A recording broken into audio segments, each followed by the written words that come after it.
Hey folks, Steve here with a start of a new video series covering Nations in Arms, Valmy to Waterloo, The Wars of Napoleon Bonaparte, 1792 to 1815, published by Compass Games, designed by, and I hope I pronounce this correctly, Stanislaw uh, Thomas, I think? Stanislaw Thomas? Um, I'm not sure I'm pronouncing that right, but that is the designer.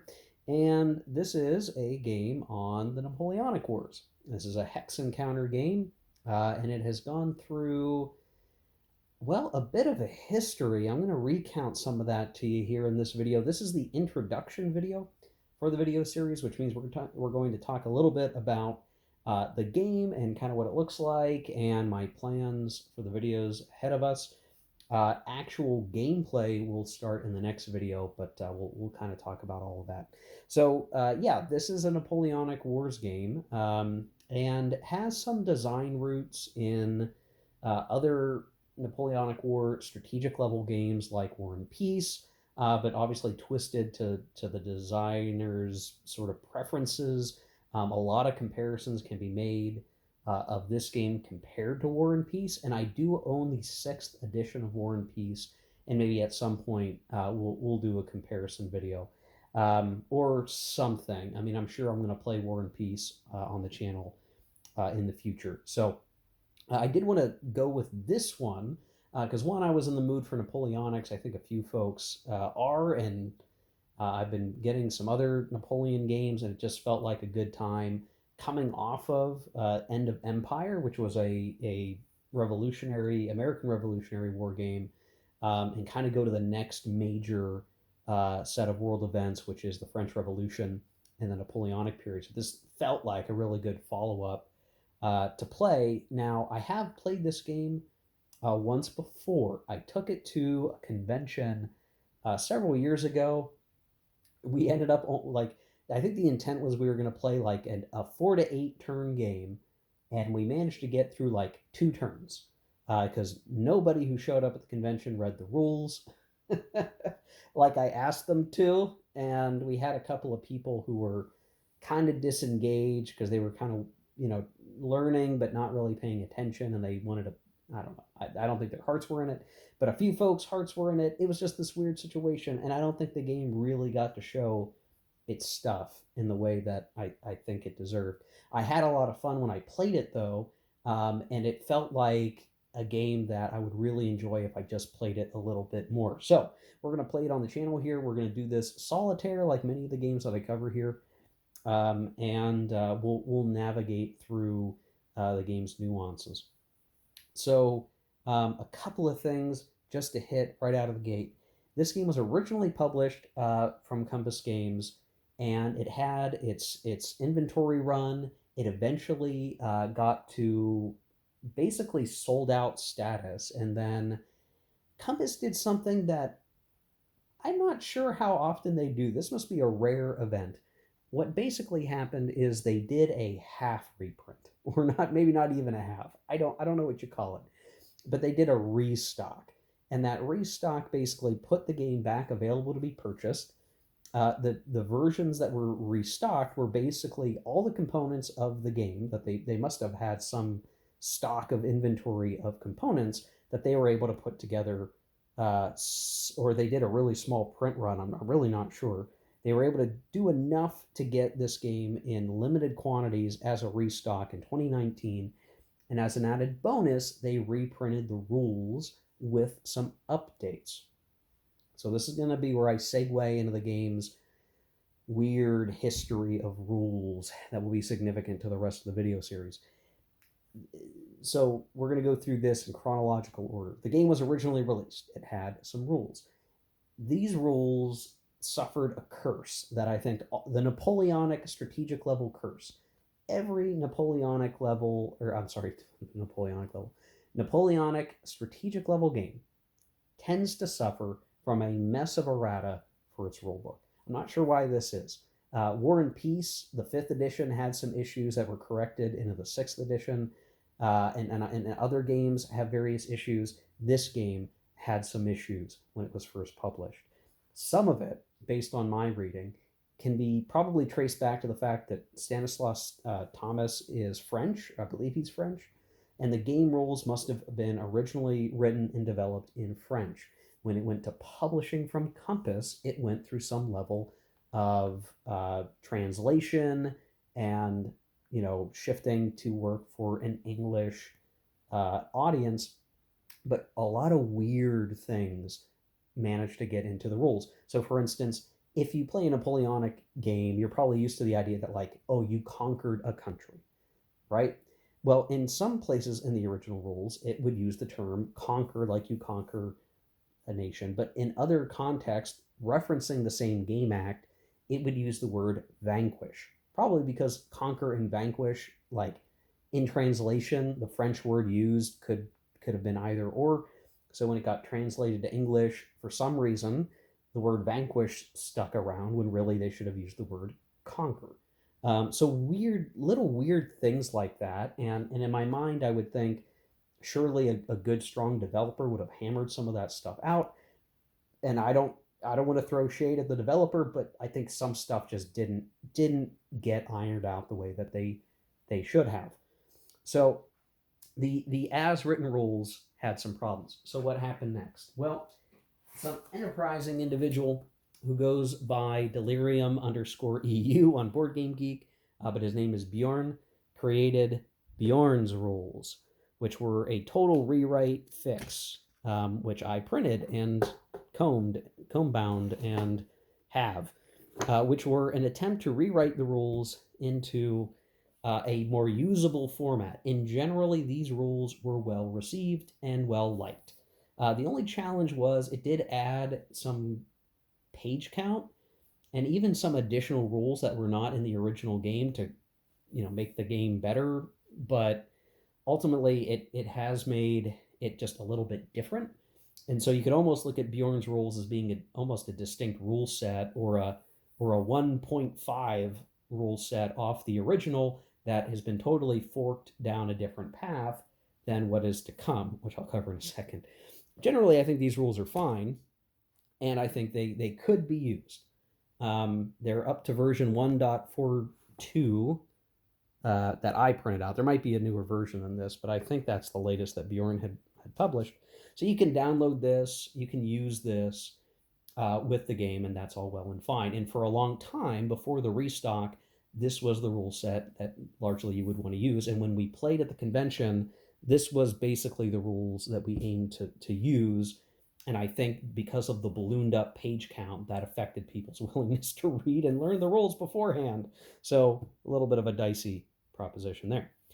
Okay, so fast forward to 2019, and the new rules get published.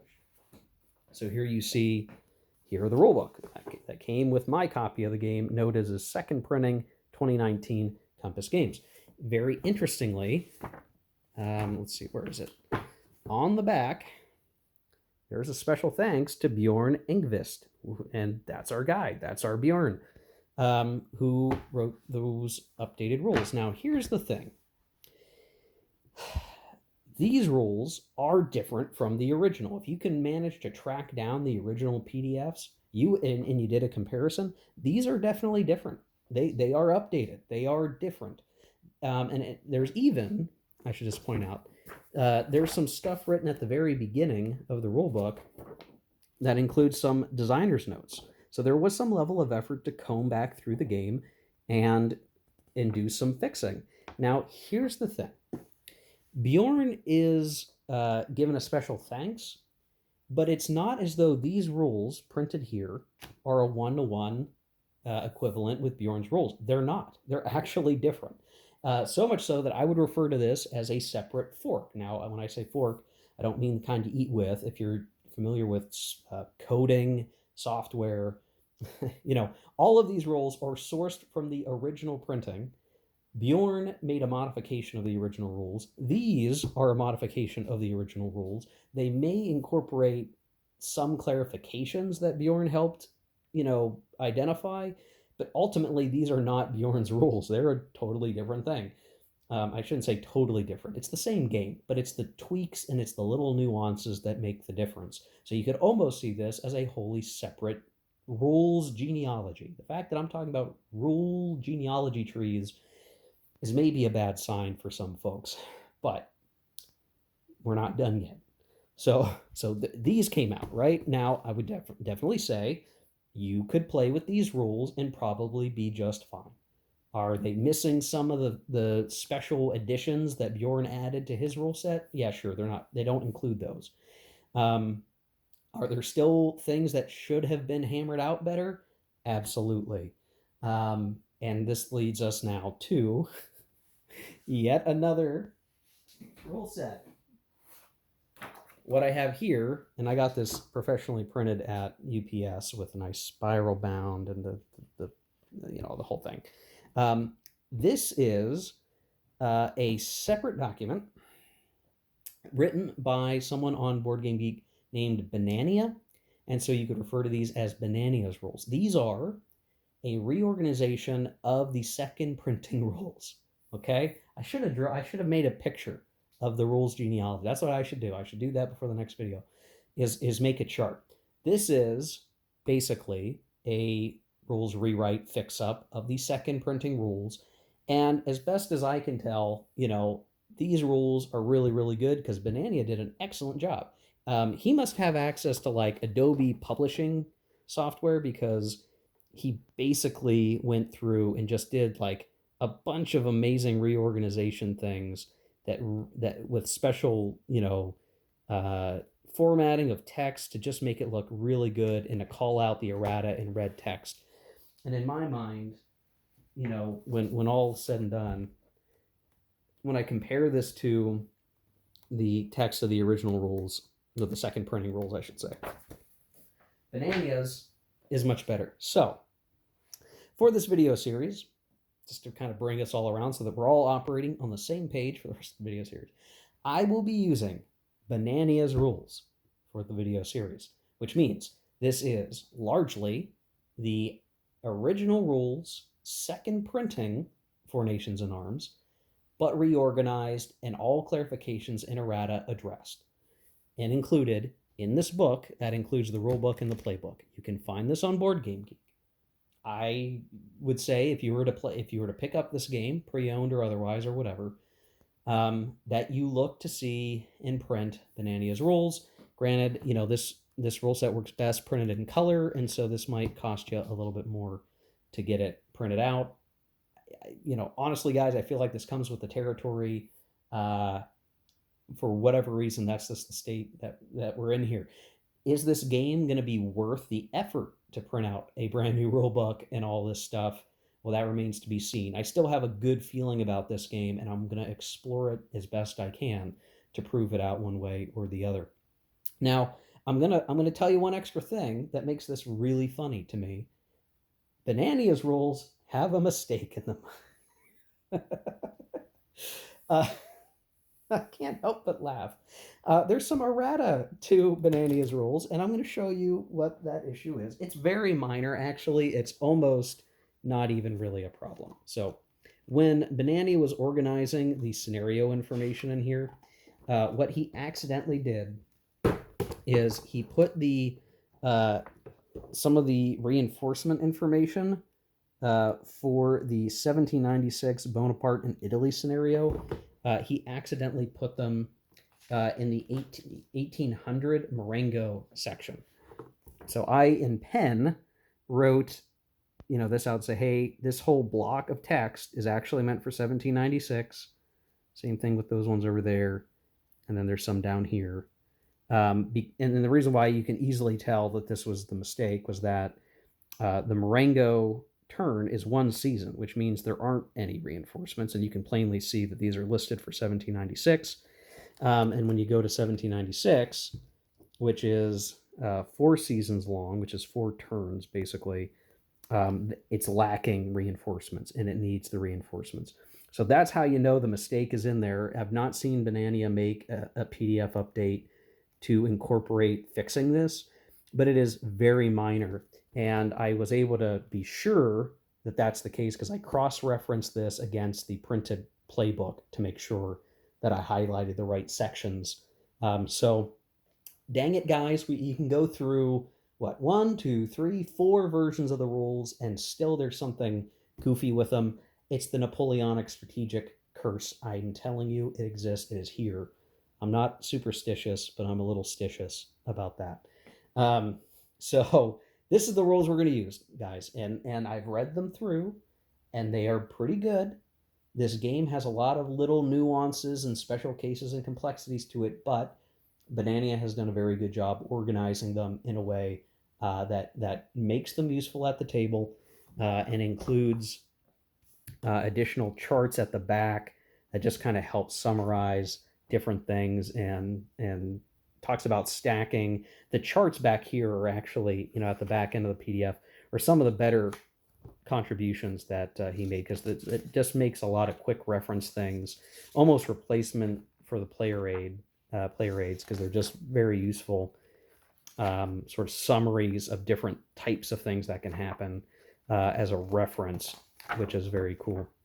And he's got some notations back here about what all the changes that have gone into effect. So yeah, that have to talk about that, guys. We got to get that covered because it's a doozy. All right, let's talk about good stuff. I really like the map. I think the map is very pretty. I think the map is better looking than the War and Peace map.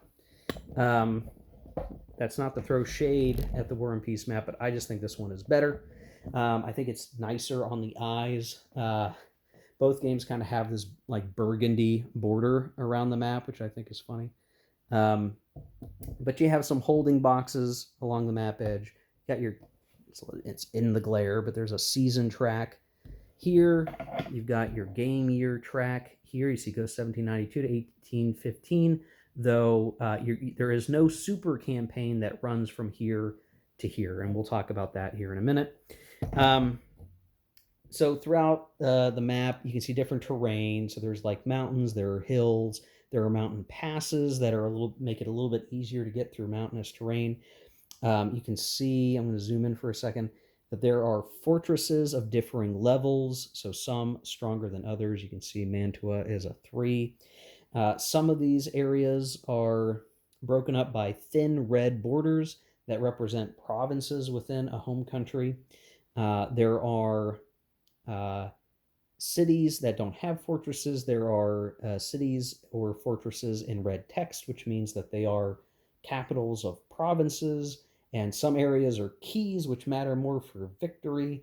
But fortunately, while I'm saying there's a lot of these different things, the map is very clear in indicating these things, which is why I like it so much. It is pleasing to the eye, and it communicates information fairly well. You also have ports, which are these areas along the coast that have boxes. I believe that the difference between the colors here is that either the white ones are shipyards or maybe it's the blue ones. I need to look at some examples. It must be that the white ports are shipyards and the others are just ports. So if you build new fleets, I believe they go into the white ports. Toulon, that makes sense to me. For that to be the case. And then the numbers in these are trade value, which affects income. So generally, it's, again, a very pleasing looking map. It's got Spain. We start to show, there are some off-map boxes. So like Tripoli, Cyrenaica are these off-map boxes that are a little weird, but it's generally fine. We do have Egypt on here. We have some of Syria. You can see all the counters here. I do have all these rounded and pretty well organized, which is nice for us. And we've got Turkey and the expanse of Russia in the north, and everything else in between, with sea zones separated by sort of the blue dot borders. So everything, again, is a very clear map, and generally should be easy to navigate and move stuff around on. If we're really fighting way up top in Russia, maybe a little harder for me to reach across the table or get maneuvering around, but I think we should be okay. I'm going to have a little bit of a glare here over the course of the series. But fortunately, because we're going to be playing much from the French perspective, we may be looking at the table from here, or like I'll put the camera stand over here, and we should be able to avoid a lot of the glare that way. Um, just playing that way. The major powers in this game, as you can imagine, are France, Britain, Prussia, Austria, and Russia, way out there. Technically, major powers can also be Spain and Turkey, depending on how many players you have. So this game can support, believe it or not, 7 players if everyone's playing one of those guys. I don't know that that's the best way to play this game. I think the Spanish and the Turkish players are probably having a little less fun than everybody else over the long haul of the game. Generally, for playing the Solitaire, I'm going to treat this like a 2-player game, which affects how diplomacy and the multiplayer rules work. So if everybody was being played by a person, or I was trying to split my brain into 7 people, for instance, playing the Grand Campaign from 1805 with the War of the Third Coalition, I would probably go crazy because each faction has their own victory conditions. They are flavorful, they are interesting. I don't have the mental wherewithal to try to do that 7 different ways and try to make sense of all the diplomatic agreements in my brain. I just can't do that. So we're going to play it like a 2-player game, which really postulates it as France versus Britain and the rest of the nations, starting on one side or the other, and then at the beginning of the scenario, and then the diplomacy rules affect the major powers. And so, like, Britain will be wanting to get Prussia and Austria into the coalitions and fighting, but those nations may drop out. They may be neutral for a while. All of that will be a little more flexible. I will say, as an advantage to this game over, say, War and Peace's Grand Campaign, is I believe in War and Peace's Grand Campaign that the diplomacy is set. So, like, on certain years, France has to go beat up Prussia. They just have to. They're just supposed to, and they have to. And it doesn't matter what the players want. You're just playing the military aspects. If I recall correctly, it's been a while since I've read the scenario campaign book for War and Peace, but I believe that was the case when I read it. Someone can correct me if I'm wrong. Here in this game, you do have a much more open diplomacy model. The players can and are potentially encouraged to follow a lot of the historical paths, but you don't have to. Like Austria could choose to do something different than to be, or I guess Prussia could opt not to go to war with France and could hold back for a while. There's a lot of different nuances that could be followed there. And I do find that more attractive from just a big multiplayer perspective, because you want the players to decide what they want to do. They want to be in control of their power and seek victory for their power how they can. So just something to look at there. Now, and I shouldn't have waited 24 minutes into the video to talk about this, probably the coolest thing about this game, I think the thing that makes this game very special as compared to a lot of other great Napoleonic strategic level games and believe me, I do like other ones. I like Napoleonic Wars from GMT. I think that's an excellent multiplayer card-driven game. That's a lot of fun. The one special thing about this game is the fact that you have scenarios that cover 1792 through 1802, or through the wars of the First and Second Coalition, because most games just don't even care about that. Everything starts with Austerlitz, or everything starts in 1803 or 1805, and it's the Napoleonic era, but you can't have a Napoleonic era without the French Revolution and the Revolutionary Wars. They are intrinsically connected. They are maybe even if you look at it as a prologue, but they are important, interesting historical events. And most games just choose to skip over them entirely. There's not many tactical games on this period. There's very few, if any, strategic level treatments of those wars, but this game includes it. Now, it's not a complete grand campaign. You can't play from 1792 to 1815, though there is a magazine game and paper wars by the same designer called Pitt's War that does do that, but that game is a much higher level in terms of scope, and it's just a very different game. But the fact that there's even anything here for the first War of War of the First Coalition is to me very cool, very interesting. And it's so much a part of the game that it factors into the force pools. There are specific leaders that are for that time period.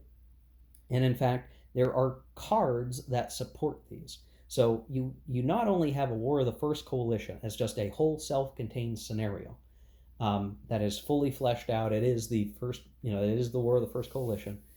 You do have a couple of scenarios for the War of the Second Coalition. Now, unfortunately, it's not so good that we have an entire War of the Second Coalition scenario.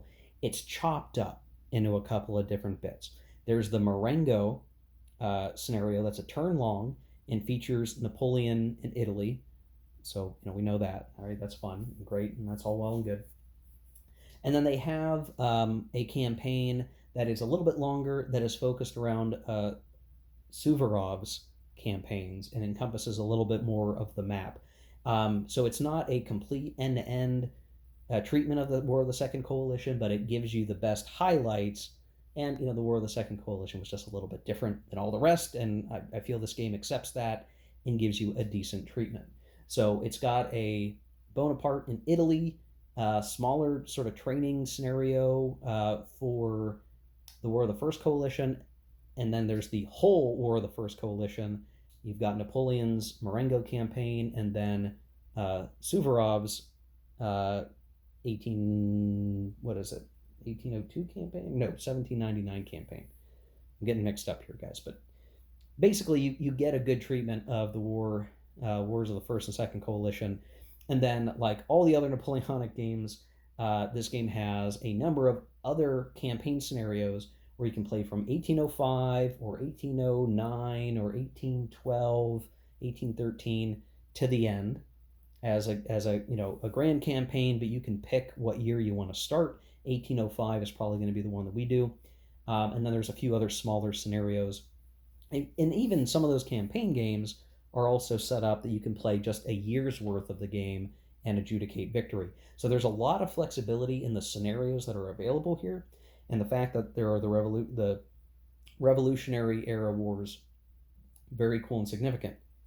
So much so that it actually affects the cards. So this game has cards. I'm going to talk about a couple of these. So there are event cards. Now, this is not a card-driven game. This is not, Napoleonic Wars from GMT. So there's a deck of common cards that are in the deck no matter what scenario you play, and they just cover, various things that are possibly happening or could have happened. And the way this usually works is the cards that you get per turn are a function of how well you're doing in the game. I'll just summarize it quickly that way. Like, if France controls XYZ, then they get an extra card up to a certain number per turn. And then you basically can play one event card per turn. There's some cards that are mandatory. There's some that you hold on to and play, when you want. But they're just little additive effects. They're not the entire game. So it's important just to understand that. So they can help shift. They can do something special. They can represent something in particular, but they're not driving the entire game. So there's the common deck. And then there's a whole set of cards, the R cards, that represent the Revolution era. And so these are cards that will be used in those scenarios, and they cover more specific things that occurred during that time. So this sets up the Vendée army to rebel against the revolution. There's a combat card that can affect a combat, so you get the result of Valmy.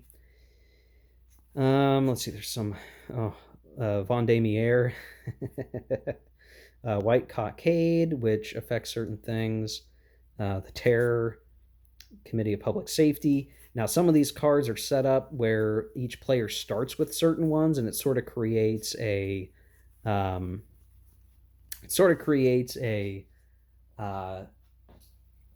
historical, not quite railroad, but it gives you some guardrails to operate within in history for those revolutionary scenarios, which I quite like. And then once you're actually in the Imperial era, there's a whole bunch of I cards, and they're different, right? So you don't play with these in the Revolutionary War scenarios. You play these just in the Napoleonic era, the Imperial era. So here's a card for Russia to do cool stuff. There's a whole set of things. There are cards in here that create foreign war situations like this. So, this is the War of 1812. Other games cover this kind of thing. I think it's possible War and Peace has a treatment of this stuff, but I know the Napoleonic Wars game definitely does.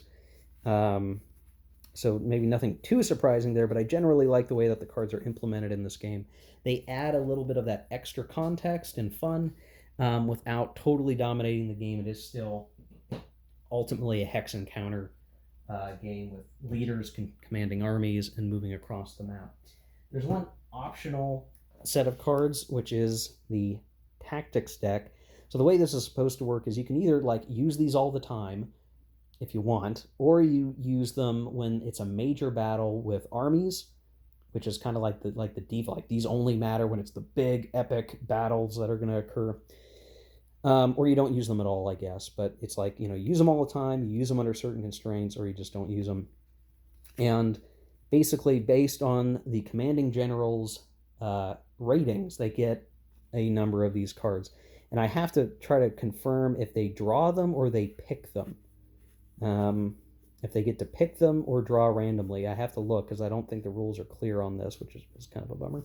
And these are just have immediate combat effects on the combat that is involved. So it's a little bit different than just here's an event card that may affect a combat. These are cards that are meant to be used in a combat and represent something in particular, making use of your commanding general's abilities and whatnot.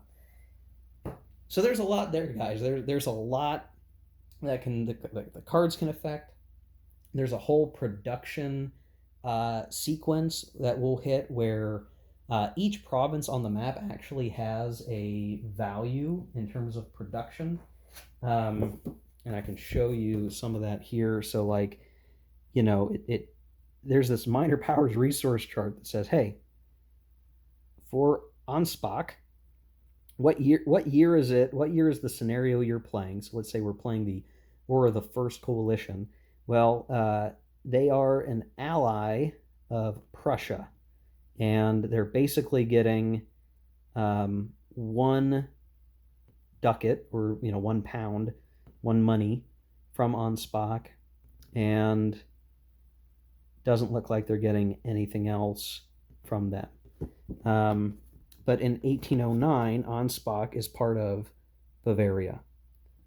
And we can see that Bavaria is actually, which is a couple rows down, Bavaria is allied with France and is providing 8 money. And if I'm reading this right, and it's always possible that I'm not, steps to recruit, strength points to recruit. There must be some Bavarian units. I believe that there are. So there's a little bit of nuance to reading this chart and understanding it, but basically every 4 turns there's a spring interphase where each of the powers will look at the provinces that they control and of their allies, their trade value potentially. They will get a certain amount of money. They will spend those accrued funds on replacing steps lost, building army markers, potentially other things, spending money on influencing minors. So you can't have the powers individually allying with parts of Germany. There are political rules for setting up new polities. So like creating the Kingdom of Italy, or the Confederation of the Rhine, or those sorts of things. Poland. And so there's a lot of that detail in here too, which I think is pretty cool. Though I think just in the way that the rules are written, you kind of need to use some pieces of paper probably to help keep track of what has happened and what's the state of this or that or the other, which is cool, right? You have a little list of accomplishments or trade deals or peace deal proposals, maybe not quite in the style of like empires and arms, but it hits a certain level of fidelity that I quite like. in terms of how everything works. There is a supply model, so you have to count supply back to like a home fortress, so it feels a little bit like World in Flames in that way. And then you use different links in a chain for supply. So that's usually fortresses that you control or controlled by your allies. You can also use depots or unit detachments to be a link in your supply line. And you can imagine that there's certainly some supply puzzles to be solved if you're trying to get to Moscow, as the French, for instance. And yes, there is a 1812 invasion of Russia scenario that is focused on only Russia, which maybe we'll play around with if the grand campaign goes sideways on us. So yeah, that there's so much more, guys, that we're going to cover, but I think a 35-minute video as an introduction is well and good enough for now. It's going to take me a little while to get the series rolling. I'm currently in grad school, and so I hit these peaks and valleys of available time. So sometimes I have, maybe I'm on break between quarters and I have free time. I can get videos done. If I'm deep in schoolwork, I'm getting no videos done. And unfortunately, I'm kind of in a stage where I'm in a valley and I'm not going to be able to do a lot of videos right away. But at least this introduction gets us started a little bit and we'll be able to hit the ground running over time. I am going to probably play the War of the First Coalition first, sort of like I did with End of Empire, where I played the scenarios chronologically. I have a basic desire to play the War of the First Coalition on camera as the first set of videos, and then we'll do other videos along the way. I may do some training scenarios off camera just to refamiliarize myself with the system, but I won't bother showing you that because it's going to be filled with a lot of hemming and hawing and getting stuff wrong. And I'd probably rather show you guys the good stuff once I've gotten my legs underneath me on this one. I'll probably still make mistakes along the way. There's almost no doubt of that, but it'll be fun, guys. This will be really fun. War of the First Coalition will be an interesting one to play through. So there we go, guys. That's the intro for Nations in Arms, a new series of videos here on the channel. Hopefully we'll get the next video up here over the next couple of weeks, maybe a bit longer than that, depending on how life goes. So I ask for your patience, but your interest, and to stick with as we go through this massive Napoleonic game. And until next time, guys, take care, keep on gaming.